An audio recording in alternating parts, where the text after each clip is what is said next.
नमस्कार बच्चों, the redefine academy के यूट्यूब चैनल पे आपका फिर से स्वागत है। आज हम इंटीग्रेशन की एक सीरीज लाए हैं जिसमें हम पीवाईक्यू डिस्कस करेंगे वन बाय वन। तो पहला क्वेश्चन है बेटा, जेईई मेंस ने पूछा हुआ है इंटीग्रेशन का, the value of summation n equal to 1 से 100 n माइनस 1 n तक e x minus fractional part, sorry ये ग्रेटेस्ट इंटीजर है ना, ये मेंशन था, मैंने लिखा नहीं है, GIF है ना, into dx equal to question mark. तो बेटा सभी बच्चों को एक चीज पता होगी, एक रिजल्ट होता है x इक्वल टू, इसे हम लिख सकते हैं greatest integer of x plus fractional part of x के टर्म में। तो यहाँ पे ग्रेटेस्ट इंटीजर को अगर मैं इधर भेज देता हूँ तो x minus greatest integer of x क्या कहलाता है, हमारा फ्रैक्शनल पार्ट ऑफ x। तो इनडायरेक्टली ये क्या लिखा हुआ है बच्चों, सिर्फ फ्रैक्शनल पार्ट ऑफ x। अब आते हैं बेटा इसे समीशन को ओपन करते हैं। n इक्वल टू 1 जब हम यहाँ डालेंगे तो 1 माइनस 1 0, तो हमारा ये समीशन ओपन कर रहा हूं मैं, 0 से n 1 डलेगा तो यहाँ 1 आ जाएगा, e की power fractional part of x into dx। Next बेटा अगला क्या डलेगा, n इक्वल टू 2, तो 2 माइनस 1 1 हो जाएगा, यहाँ 2 आ जाएगा, e की power greatest fractional part of x into dx। अब टू सोन बेटा ये कहाँ तक डलेगा, 100 तक, तो 99 से 100 अपना लास्ट वाला होगा, 99 से 100 e की power fractional part of x into dx। अब बच्चों आपने एक चीज देखी होगी, पीरियोडिक फंक्शन। पीरियोडिक फंक्शन क्या होते हैं, देखो मैं फ्रैक्शनल पार्ट ऑफ x से समझाता हूं आपको। आपको पता होगा फ्रैक्शनल पार्ट ऑफ x का जो ग्राफ होता है y equal to fractional part of x, इसका ग्राफ होता है इस तरीके का सर, ठीक है, 1 पर ये वापिस से रिपीट होता रहता है। तो आपने एक चीज नोटिस करी बेटा, जैसे मैं 0 से 1 2 और ये 3 तक मुझे इंटीग्रेट करना है, 0 से 3 तक मुझे इंटीग्रेट करना है फ्रैक्शनल पार्ट ऑफ x को। तो पीरियडिक फंक्शन में क्या होता है बेटा, ये रिपीट होता रहता है। ये एरिया देखो यहाँ पे भी, यहाँ पे भी सेम ही एरिया है, तो मैं 0 से 1 तक इंटीग्रेट करके इसे 3 टाइम कर देता हूँ, आंसर सेम ही आता है क्योंकि तीनों का एरिया तो सेम है। सेम थिंग बेटा यहाँ पे भी e की power fractional part of x, यानी ये सभी टर्म एक जैसी है, यानी 0 से 1 में भी एरिया जो आएगा वही 1 से 2 में आएगा, 3 से 4 में आएगा, वगैरह वगैरह, 99 से 100 तक आएगा, यानी ये सारे एरिया सेम है। तो क्यों ना मैं इसे 100 टाइम्स 0 से 1 e की power fractional part of x into dx लिख दूं। यस सर, लिख सकते हैं सर। अब क्या करें इसके बाद, देखो बेटा 0 से 1 की जब भी डेफिनेट इंटीग्रेशन में बात होती है तो सर 0 प्लस से और 1 माइनस के बीच बीच की बात होती है जब भी डेफिनेट में होती है, ये बाउंड्री पॉइंटों को इंक्लूड नहीं करते हैं। तो 0 से 1 के बीच में हमारा fractional part of x, sir fraction ही तो आती है 0 से 1 में, 1 के बीच में 1 माइनस में, ये वैल्यू फ्रैक्शनल ही तो होती है, और फ्रैक्शनल वैल्यू अगर फ्रैक्शनल पार्ट में है तो फ्रैक्शनल पार्ट का मतलब ही नहीं है, हटा दो उसे, x लिख दो सिर्फ। तो सर ये इनडायरेक्टली x ही लिखा हुआ है, हटा दीजिए इस फ्रैक्शनल पार्ट को।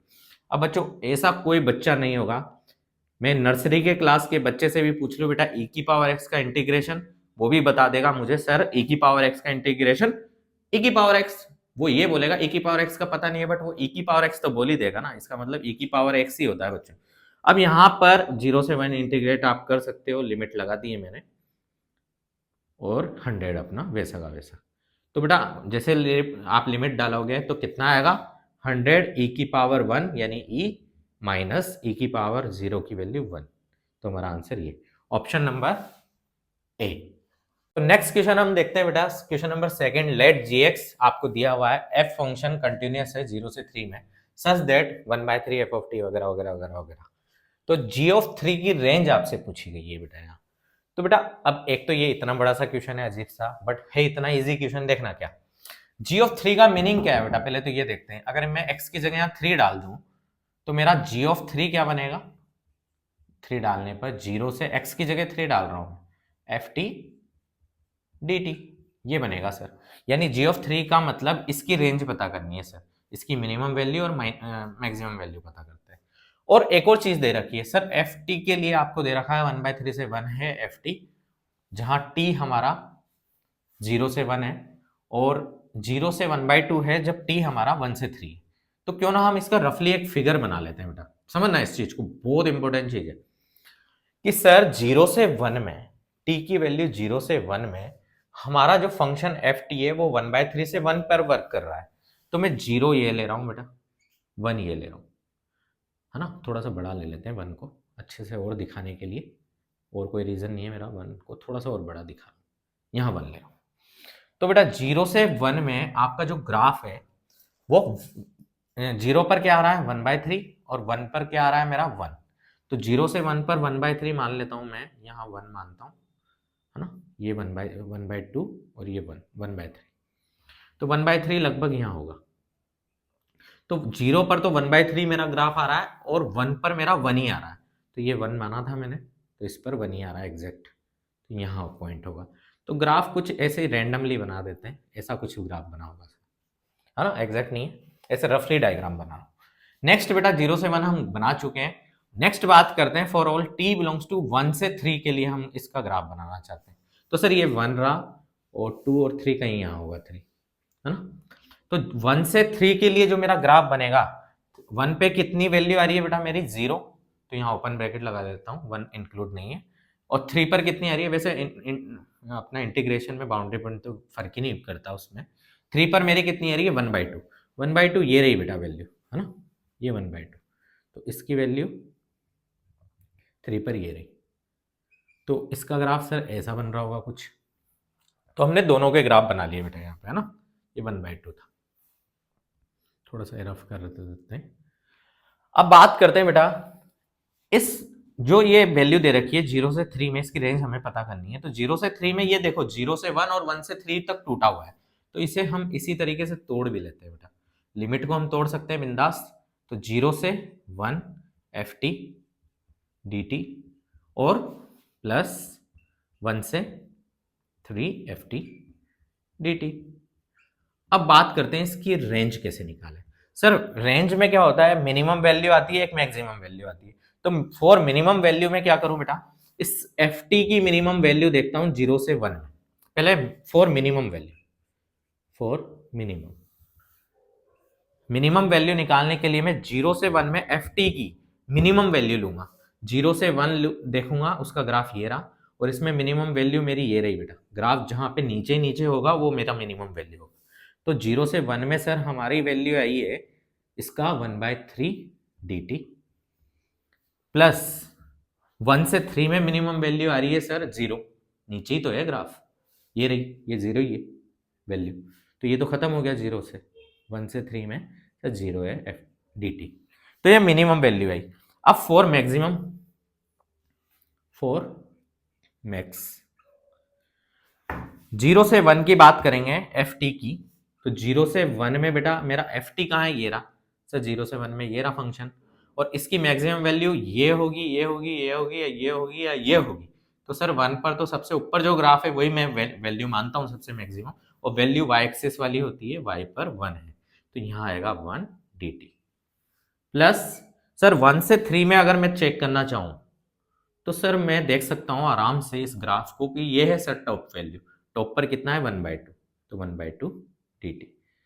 अब आप आराम से इसको फॉर मिनिमम जो वैल्यू आएगी इसको थोड़ी देर के लिए मैं कुछ भी मान लो, क्या मानूं आपकी मर्जी है, L1 मान लो, और ये जो फॉर मैक्सिमम से वैल्यू आएगी उसे L2 मान लो।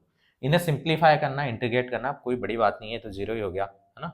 1/3 का इंटीग्रेशन क्या होता है, 1/3 बाहर आएगा, t आएगा, t में वैल्यू डाल देना, 1/3 आएगी इसकी, है ना, और वो 0 हो गया। तो L1 कितना आ गया 1/3, L2 कितना आएगा 1, और यहाँ पे कितना आएगा 3 - 1 2 1, तो 1 + 1 2। तो बेटा आंसर आएगा मेरा 1/3 से 2, L2 मेरा कितना आ रहा है 2। तो जो हमारी gx की बिलोंग्स टू पूछा था वो हमारा आंसर होगा बेटा 1/3 मिनिमम से मैक्सिमम 2, ऑप्शन नंबर सी। अगला क्वेश्चन लेते हैं बेटा, क्वेश्चन नंबर 3 जेईई मेंस का ही। i = आपको दे रखा है 2 से 4 वगैरह वगैरह वगैरह वगैरह ही देता है ना। अब बच्चों एक चीज नोटिस करो भाई, अगर आप आईआईटी की तैयारी कर रहे हैं और आपने क्वेश्चंस लगाए हुए हैं तो ये क्वेश्चन तो देखते ही क्लिक कर जाना चाहिए कि सर किंग लगा दूंगा मैं यहाँ पे।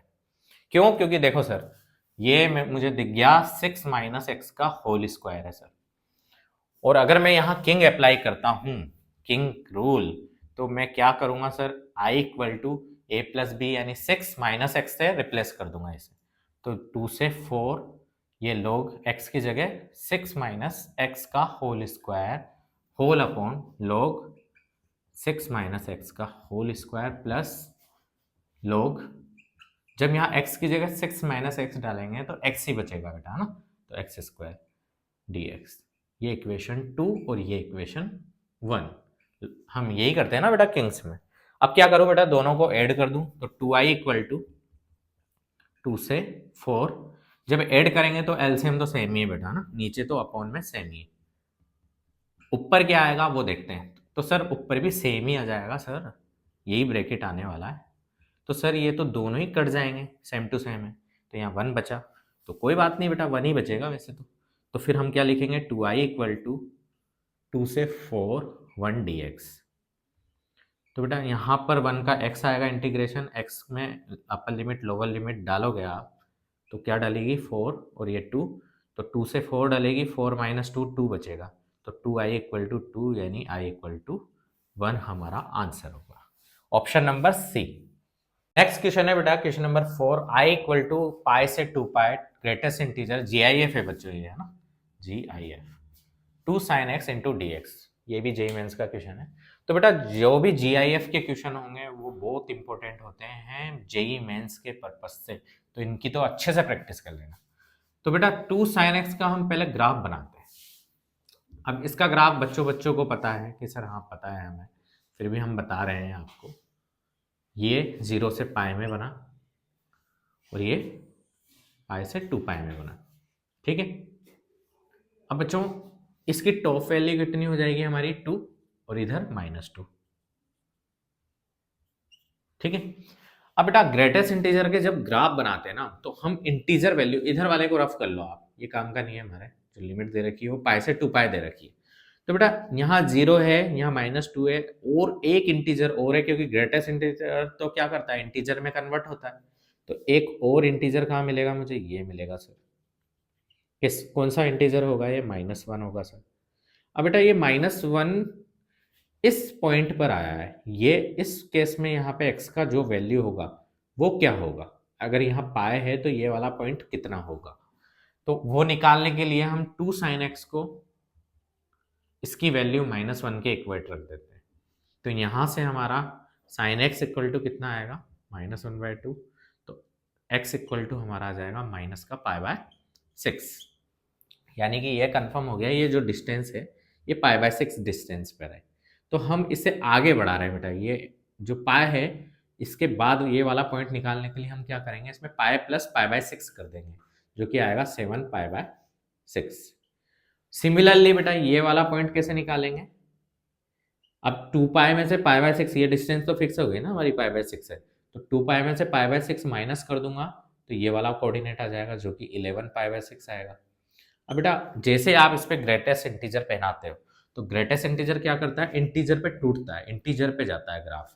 तो आप देखेंगे जब मैं 0 से 7 π/6 का ग्राफ बनाऊंगा, तो ये क्या होगा, ये इंटीजर है, यहाँ पे होल लगेगा और ये ग्राफ इसके नीचे गिर जाएगा इंटीजर पर। लेस देन होता है ना, लेस देन वाले इंटीजर को पिकअप करता है, तो ये आंसर आएगा इसका ग्राफ का, 0 से 7 π/6 तक का, और ये इंटीजर वैल्यू। फिर ये वाला ग्राफ, ये नीचे वाला पूरा है ना कटोरी टाइप, ये कहाँ गिरेगा, यहाँ होल लगेगा, ये फिर से नीचे गिरेगा सर पूरा ग्राफ, तो ये यहाँ पे गिरेगा और यहाँ तक भी ये नीचे ही गिरेगा ग्राफ। तो ये वाला ग्राफ हमारा 7 π/6 से 11 π/6 तक का है। उसके बाद सर ये वाला, ये इंटीजर है, इससे पहले वाला ग्राफ भी सर नीचे गिरेगा यहाँ पर। तो अब बेटा जो अपना एक्चुअल ग्राफ है, इस पूरे पार्ट को हम रफ कर देते हैं, एक्चुअल जो ग्रेटेस्ट इंटीजर का ग्राफ है वो हमारा ये वाला हो जाएगा, कौन सा, ये लाइन और ये लाइन। अब बेटा इस क्वेश्चन में हम इस पाई से 2 पाई को ब्रेक करेंगे, जो इंटीजर चेंज हुए हैं, एक रखते हैं पाई से 7 π/6 तक, इसे ब्रेक कर रहा हूँ, पाई से 7 π/6। अब इस केस में इसकी ग्रेटेस्ट इंटीजर की वैल्यू कितनी है, ये पाई से 7 π/6 तक, आप ये हाथ रखा हुआ है मेरा, इस पर देखो ग्राफ कहाँ है, ये रहा सर, और उस पर वैल्यू कहाँ है, ये रही सर, तो उसकी वैल्यू आई -1 इंटू dx। ब्रेक कर रहा हूँ बेटा मैं, अगला मैं तोड़ूंगा इसे 7 π/6 से 11 π/6, तो 7 π/6 से हमारा 11 π/6 तक का जो आंसर आएगा वो क्या होगा ग्रेटेस्ट इंटीजर का। फिर से मैं इस पे हाथ रख रहा हूँ मेरा और इसे न्यू मूव कर रहा हूँ, तो ग्राफ का मेरा कोड हुआ, ये रहा सर, ये रहा मेरा ग्राफ। अब इस पे इधर चल जाइए आप, तो आंसर क्या है, -2। इस वाले माइनस इस वैल्यू पर हमारा ग्रेटेस्ट इंटीजर का वैल्यू -2 है। नेक्स्ट हम बात करते हैं 11 पाई बाय 6 से 2 पाई तक। तो 11 पाई बाय 6 से हमारा जब हम 2 पाई तक जाएंगे तो हमारी वैल्यू क्या आएगी। अब ये सभी बच्चे आप गेस करेंगे, है ना, मेरे बताने से पहले। तो इस पर क्या आएगी, -1 इंटू डी एक्स। अब बेटा इसमें आराम से आप इसे इंटीग्रेट कर सकते हो। फाइनल जो इंटीग्रेशन के बाद रिजल्ट आएगा और नेगेटिव आएगा तो हमारे पॉजिटिव वाले तो वैसे ही कैंसिल हो गए। तो सर 3 तो पॉजिटिव ही दे रखें। उसके बाद जो कैलकुलेट करके आएगी वो वैल्यू आएगी ये -5 पाई बाय 3। नेक्स्ट क्वेश्चन हम देख रहे हैं बेटा, question number 5 i equal to, ये भी जेई मेंस ने पूछा हुआ है। यहाँ आपसे f ऑफ x का वैल्यू पूछा जा रहा है, यानी ये इंटीग्रेशन का वैल्यू आपको गिवन है, आपसे f ऑफ x की वैल्यू डिमांड कर रहा है। तो बेटा मेरा मेन टास्क है इसको इंटीग्रेट करना। अब इंटीग्रेशन में बेटा ये पावर के अंदर, ये 2/3 पावर के अंदर फंसा हुआ है x की पावर 6। इस टाइप के क्वेश्चन में हम क्या करते हैं, x की पावर 6 को कॉमन ले लेते हैं।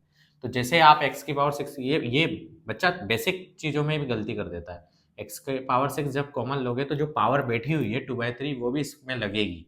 तो ये कितना हो जाएगा, 3 से 2 यानी x की पावर 4 हो जाएगा। तो मैं यहाँ से x की पावर 4 बन के बाहर आएगा।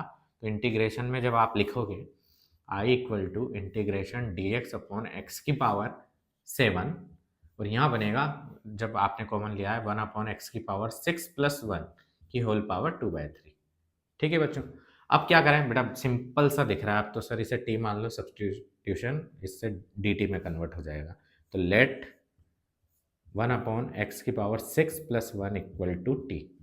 तो differentiation with respect to x, तो एक्स की पावर 6 का कितना होता है, ये ऊपर जाएगा -6, तो एक्स की power -7 upon n x n -1 होता है ना इंटीग्रेशन डिफरेंशिएशन। तो n x n -1 n x n आगे आएगा, तो ये आएगा -6। ठीक है, एक्स की एन एक्स n -1 और इसका 1 का 0 d x equal to d t. अब बेटा यहाँ सब्सटीट्यूट करते हैं। देखो यहाँ -6 नहीं है, -6 से मल्टीप्लाई, -6 से डिवाइड, ये हम कर सकते हैं इजीली। तो सर ये चीज़ तो दिख गई, ये रही देखो, ये सेम ही है। अगर आप इसे नीचे ले जाओगे तो यही तो बनेगा x की पावर 7। तो बेटा ये तो dt में कन्वर्ट हो गया, डायरेक्ट यहीं से कर रहा हूँ। तो इंटीग्रेशन -1/6 को इधर ले लो, ये dt बन गया और नीचे t की पावर 2/3 बन गया सर। अब क्या करें सर, इसके बाद हम क्या करेंगे, 2/3 को ऊपर ले जाओ, तो हमारा क्या बनेगा, इंटीग्रेशन -1/6 इंटीग्रेशन टी की पावर -2/3 इंटू डी टी। अब -2/3 का इंटीग्रेशन क्या होता है बच्चों, सभी बच्चों को पता होगा, -2/3 प्लस 1 -1/6 टी की पावर -2/3 प्लस 1 1/3 होगा अपॉन 1/3, 1/3 का 3 ऊपर चला जाएगा। ठीक है बच्चों, प्लस सी। अब टी का वैल्यू यहाँ सब्सटीट्यूट कर देते हैं। लेट क्या किया था मैंने, टी ये, तो हमारा आंसर आ जाएगा 3 से 1 टाइप 2 टाइप, तो -1/2 टी की वैल्यू रख रहा हूँ मैं, जो कि आएगी 1 अपॉन एक्स की पावर 6 प्लस 1 की होल पावर 1/3 प्लस सी। अब बेटा ये और ये जो हमारा फाइनल आंसर है वो आपस में कंपेयर हो जाएंगे। तो हम कंपैरिजन लगा लेते हैं, इधर थोड़ा सा रफ कर देते हैं, ये चीज़ हो चुकी है क्योंकि। तो कंपैरिजन कर रहे हैं हम इस क्वेश्चन को। कंपैरिजन के लिए बेटा मैंने -1/2 यहाँ एलसीएम ले लेता हूँ मैं ना, तो 1 प्लस एक्स की पावर 6 अपॉन एक्स की पावर 6 की whole power 1/3 plus c equal to, हम इस क्वेश्चन के लिख रहे हैं x into f of x into 1 plus x की पावर 6 की होल पावर 1/3। अब बच्चों ये पावर दोनों पे दे देते हैं हम अलग अलग, तो ये तो रूट से इससे बाहर आ गया, ये तो लग गया सेम, और यहाँ x की पावर 6 था, 1/3 लगेगा तो x की पावर 2 बचेगा, 3 से 6 कट जाएगा। अब बेटा c से तो c उड़ा दो, इसमें प्लस c है, c से तो c उड़ गया सर। अब क्या करें, अब मुझे एफ ऑफ एक्स निकालना है, ये भी तो उड़ रहा है सर, ये वाला फंक्शन भी यही है, तो ये भी सेम टू सेम है, हटा दो इसे भी। तो हमारा जो बचा हुआ है 1/2 x square equal to x f of x. तो आंसर आ गया बच्चों f of x equal to, इसे नीचे भेज दीजिए, तो -1/2x³, ये हमारा आंसर होगा, ऑप्शन है। अगला क्वेश्चन है बेटा क्वेश्चन नंबर 6, जो कि फिर से जेई मेंस ने पूछा था। जेई मेंस में जब बेटा ये फर्स्ट टाइम क्वेश्चन आया था, कई बच्चे ऐसे हैं जिनसे ये नहीं हुआ था, मतलब कुछ ही बच्चे होंगे जिनने ये स्ट्राइक किया कि ये क्वेश्चन कैसे होगा। तो बेटा आप देखो sin 5x upon sin x into d x लिखा हुआ है 0 से π/2। तो क्या करना चाहेंगे बेटा इसमें आप, है ना, sin 5x है, 5x को 3x प्लस 2x में तोड़कर sin a प्लस बी का फॉर्मूला लगाएं वगैरह वगैरह, कुछ ना कुछ तोड़ मतोड़ करना पड़ेगा हमें। तो बेटा इसमें क्या स्ट्राइक करा, देखो जब इसे टीचर्स ने किया सोल्व तो इजी वे इसका था कि इसमें अब देखना है इतनी थ्रोट होनी चाहिए आपकी, ऐसा करें तो हो जाए हमारा क्वेश्चन। इसमें क्या किया सर, प्लस, यहाँ पे प्लस नहीं, पहले माइनस लेते हैं, माइनस साइन 3x मैंने किया, 3x को ऐड किया, सब्ट्रैक्ट किया, सब्ट्रैक्ट ये लिख लिया, ऐड यहाँ लिख देते हैं, ठीक है। फिर ये साइन से साइन ये तो कट ही जाएगा, फिर से आप माइनस का साइन x लिखो, प्लस साइन x लिखो, कोई इफेक्ट पड़ेगा क्या बेटा इसमें, मैं ऐसा करता हूं तो अब इन दोनों को आप ग्रुपिंग बना के लिख लो, sine 5x minus sine 3x whole upon sine x। ऐसा मैं क्यों कर रहा हूं अभी आपको बाद में पता लगेगा। प्लस अब बेटा यहां से इन दोनों का ग्रुपिंग बना लो और स्प्लिट कर दो साइन को नीचे, तो sine 3x minus sine x whole upon sine x कि सर हाँ ये भी समझ में आ गया। नेक्स्ट बचा कौन, साइन x, साइन x को साइन x के नीचे रख दीजिए तो वो तो बन हो जाएगा sir, sine x upon sine x, ये थोड़ा दिख नहीं रहा होगा उधर,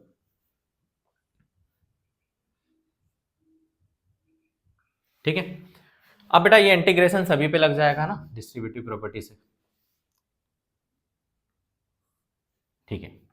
अब बेटा यहां पे आपको एक फॉर्मूला पता होगा sine c minus sine d का फॉर्मूला, वो आप अप्लाई करेंगे जो कि होता है 2 cos c plus D by two into sine c minus D by two.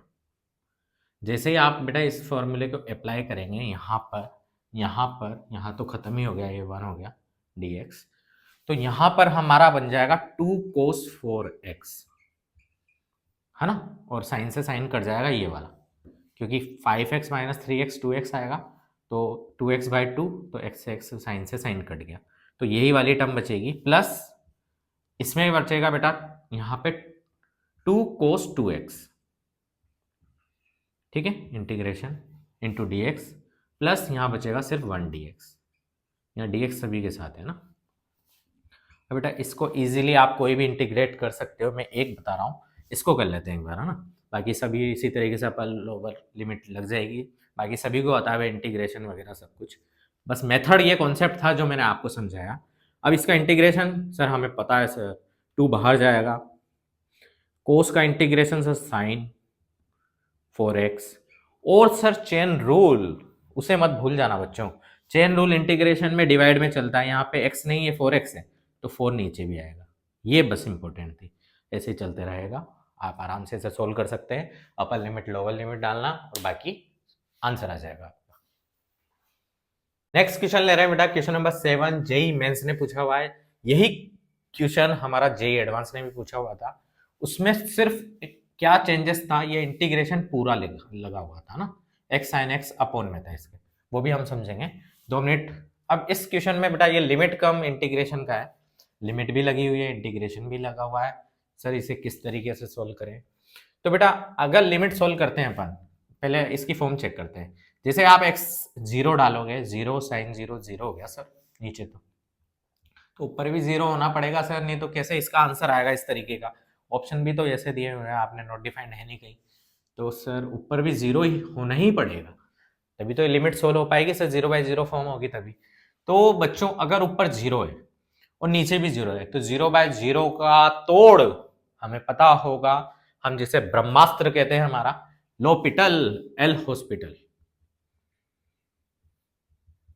है ना, उसमें क्या करते हैं बच्चों, ऊपर का डिफरेंशिएशन नीचे का डिफरेंशिएशन, तो d/dx d/dx, क्या सर ऊपर का डिफरेंशिएशन तो थोड़ा थोड़ा याद आ रहा है सर, कभी पढ़ा हुआ है ये, नीचे का तो सर u v लगा देंगे हम, u इंटू वी रूल, तो बेटा जो न्यूमिनेटर है हमारा उसका डिफरेंशिएशन क्या होगा, तो उसे समझने के लिए एक रूल पढ़ाया जाता है, न्यूटन लेबनिज रूल या थ्योरम, तो वो क्या होती है सर बच्चों, f of x g of x, यहाँ पे कोई ft dt होता है, और उसे डिफ्रेंशिएट किया जाता है x के रेस्पेक्ट में, या t के फंक्शन होते हैं या x के फंक्शन होते हैं।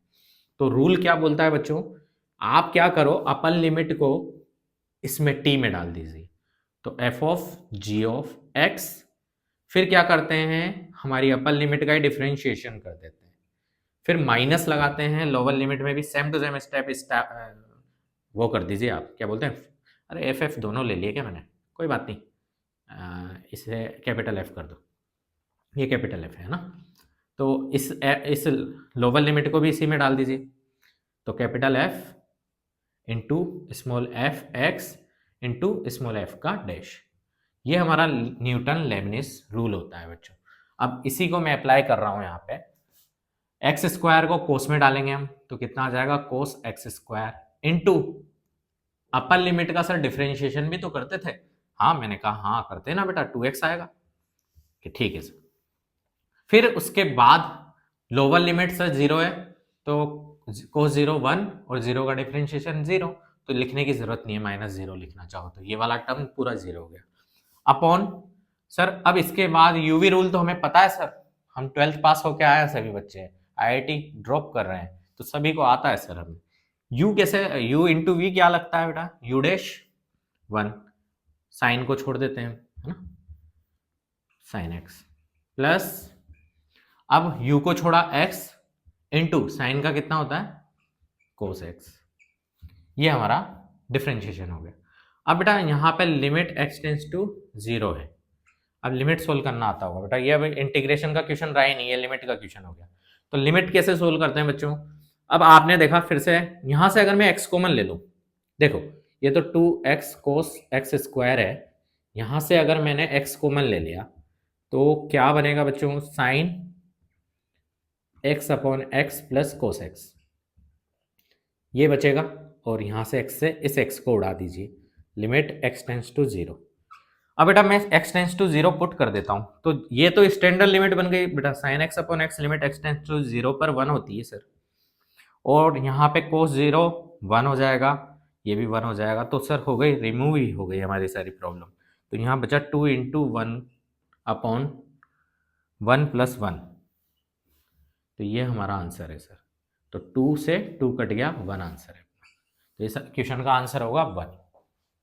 अगला क्वेश्चन हम बात करें बेटा जे एडवांस का ही, फिर से एक और प्यारा सा क्वेश्चन, आई इक्वल टू 2/π वगैरह वगैरह वगैरह, है ना, तो इसका वैल्यू आपसे पूछा गया है 27 आई स्क्वायर का, मेन टास्क मेरा आई निकालना है बेटा, ये माइनस ए से ए लिमिट देखते ही आपको किंग्स रूल की इच्छा होती होगी, और ये बात याद रखो बेटा, जब भी ई और ये लिमिट 0 हो जाए, माइनस ए से ए आए, तो वहां किंग्स रूल लगाना ही, ये पैटर्न एडवांस पूछ रहा है, मेंस पूछता है, तो इसको तो याद ही रखो बेटा कॉन्सेप्ट को, तो जैसे आप किंग अप्लाई करेंगे तो क्या होगा, आई इक्वल टू 2/π माइनस π/4 से plus π/4 a plus b minus x, तो dx की जगह, मतलब x की जगह सभी जगह माइनस का x डालेंगे, 1 plus e minus sine x into 2 minus cos 2x, cos तो खा जाएगा माइनस को, ये वैसा का वैसा रहेगा, इसको आप एलसीएम लोगे, 1 अपॉन लिख दो यहीं से रफ करके, 1 अपॉन ई की पावर साइन एक्स,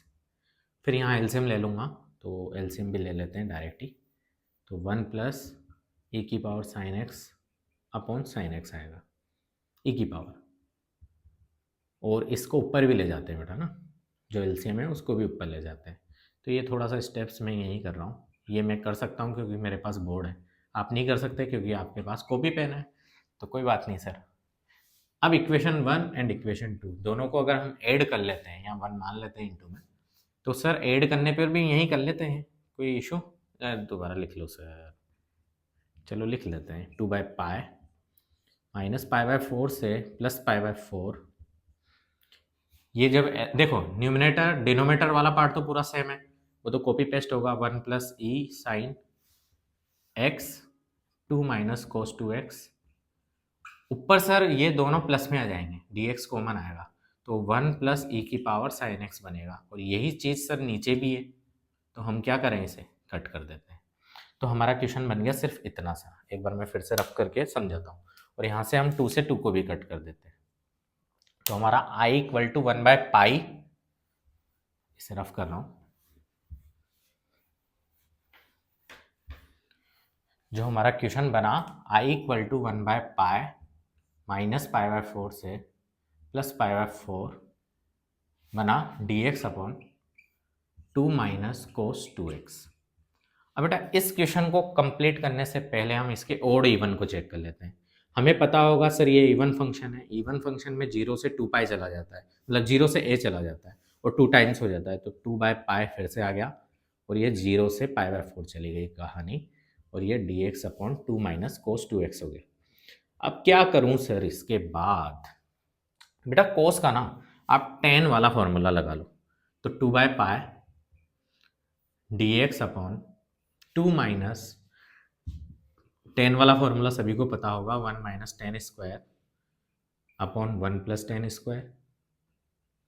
अब इसके बाद क्या करें सर? एलसीएम ले लें, तो 2/π एलसीएम ऊपर चला जाएगा जो कि 1 plus tan square equal to sec square x हो जाएगा इंटू डी एक्स अपॉन यहाँ एलसीएम आएगा तो 2 इंटू में भी होगा। चलो एक स्टेप लिख लेता हूँ, 2 into 2 plus 2 tan square x minus अंदर भेज रहा हूँ तो -1 प्लस tan स्क्वायर एक्स, तो 10 तो 3 हो गए और 2 माइनस 1 1 हो गया, तो sec square x d x upon 1 plus 3 tan square x. अब बच्चों क्या करूं मैं ऐसा जिससे मेरा क्वेश्चन हो जाए? अब तो दिख ही गया सर, सब्स्टिट्यूशन लगाओ, ख़त्म करो सर क्वेश्चन, क्या मतलब है? एडवांस ऐसे क्वेश्चन पूछता है और ये पैटर्न फिक्स है बेटा उसका, तो इसको तो रट के घुल जाओ पी जाओ इस टाइप को। तो उस केस में आई इक्वल टू हमारा हो जाएगा सर 2/π, जैसे आप tan x को 10 नहीं √3 tan x को मान लो, इसे भी ले लो उसके अंदर ही, ये होल स्क्वायर में भेज दो इसे, है ना? तो √10x को t लेट करेंगे तो √3 sec square x d x equal to d t हो जाएगा सर। ये तो सर हमें बचपन से पता है और इसमें हम √3 का मल्टीप्लाई डिवाइड कर देते हैं सर, तो ये तो पूरा डी टी में कन्वर्ट हो गया सर। और नीचे क्या बन गया सर? 1 plus T square. तो सर ये इसके बाद क्या करें सर? अरे इसके बाद क्या सर ये पूछ रहे हो आप? ये 1 plus T square sir tan inverse का फॉर्मूला हो गया ना, तो आई इक्वल टू 2/π ये बन जाएगा tan इनवर्स टी और हमारी लिमिट क्या थी? अब लिमिट चेंज होगी बेटा, यहाँ पे लिमिट हमारी क्या थी वो देख लीजिए। लिमिट आपने जैसे tan x को t लेट किया है तो हमारी लिमिट यहाँ से चेंज हो जाएगी ना, तो -0 रखोगे। पहले हमने 0 से π/4 में तोड़ ली थी ना बेटा वो लिमिट, 0 से π/4, जैसे लिमिट चेंज करी तो 0 से 1 हो जाएगी।